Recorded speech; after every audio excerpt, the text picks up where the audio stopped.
qui a été appréhendé en Louisiane pourrait peut-être rentrer au pays au cours des prochains jours. Oui, alors rappelons que David Fizet, dis-je, a été accusé de possession, détention d'héroïne et de voie de fait contre un policier. Alors semble-t-il qu'il y a un juge américain qui aurait accepté que le jeune homme de 22 ans quitte les États-Unis à condition d'être présent à son enquête préliminaire le 8 mars. David Fizet a été libéré de la prison de la Nouvelle-Orléans vendredi après 11 jours de détention et le versement d'une caution de 33 000 $ américains. La famille de David Fizet est sur place. Elle craint en fait pour la sécurité du jeune homme. Non, on est très inquiet. On a de toutes sortes de rumeurs ici. Là. Alors, on est inquiet pour notre sécurité ici. On ne peut pas dire plus, mais on est inquiet pour notre sécurité. À Montréal, une cigarette oubliée pourrait être à l'origine d'un incendie majeur en soirée dans le quartier Hochelaga-Maisonneuve. 3 pompiers ont été légèrement blessés et une dizaine de résidents ont été évacués. La première alerte a été signalée vers 19h40. Les flammes auraient pris naissance au 2e étage du 3457 rue Sainte-Catherine-Est.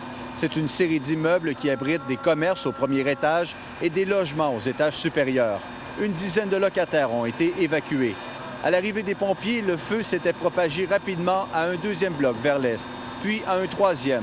C'est à ce moment qu'une alerte générale a été sonnée. Il s'agit de bâtiments qui sont très profonds. Là, je ne sais pas si vous l'avez remarqué, mais on parle de 80 à 100 pieds de profond. Et le gros de l'incendie est en arrière. Donc, on peut voir la difficulté là, pour les pompiers de maîtriser ce feu. À un certain moment, les flammes se sont faites menaçantes sur le toit. Un code rouge pour l'évacuation des pompiers a été nécessaire. Une enquête déterminera exactement la cause de l'incendie. Mais selon ce locataire, le feu aurait pris naissance dans un matelas. Là, j'ai vu que le feu était pris dans... Il me dit le feu est pris dans ma chambre. J'ai été voir ça, j'ai vu que le matelas était pris en feu. 24 véhicules d'urgence étaient sur place et plus de 120 pompiers ont combattu l'incendie. 3 d'entre eux ont été légèrement blessés.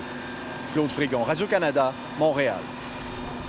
À Ottawa, un homme a été réveillé de façon plutôt brutale cette nuit. Vers minuit, une voiture a percuté l'immeuble où il demeure. En fait, le véhicule a percuté le mur près duquel dormait le locataire.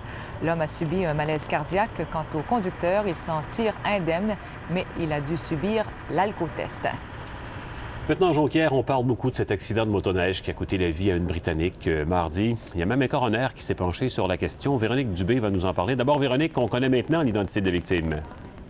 Oui, Michel, il s'agit de Caroline Ferguson, 57 ans, qui est originaire de Thurston, en Angleterre. La dame faisait donc partie d'un groupe organisé de 18 touristes européens, donc 16 Anglais et 2 Français. Ce qui s'est passé, c'est que la touriste britannique n'a pas tenté de freiner avant de traverser la route forestière de la Zec-Martin-Valin, qui est située à peu près à une quarantaine de kilomètres de Chicoutimi. 2 guides qui les accompagnaient étaient pourtant descendus de leur appareil pour lui signaler la venue de véhicules, mais la dame a quand même poursuivi sa route. Donc, le conducteur d'une camionnette n'a pas pu l'éviter et la heurtant donc de plein fouet. Mais il y a eu double impact. La touriste a été projetée à 10 mètres sur la route forestière pour ensuite être écrasée par un fardier rempli de bois qui n'a pas pu freiner à son tour. C'est terrible. Et comme il se doit, il y a un coroner qui s'est penché sur le dossier.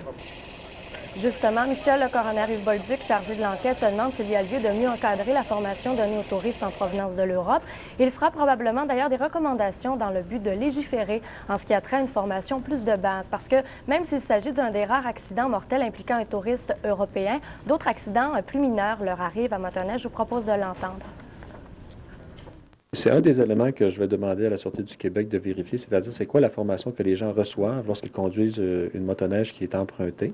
Et puis à ce moment-là, on verra s'il y a des recommandations à faire. C'est-à-dire que si les gens ont peu de formation, on sait que c'est des engins qui peuvent être très à risque, puis c'est pas évident de les conduire pour une première fois. Voilà, la prudence est toujours de mise, de fait. Merci beaucoup, Véronique. Voilà, au revoir, au revoir Michel. et bonne journée. Petit mot du sénateur Jean Lapointe. Il a beau être sénateur, Claudine, il n'a pas renoncé à ses anciennes amours. Oui, et on dit que s'il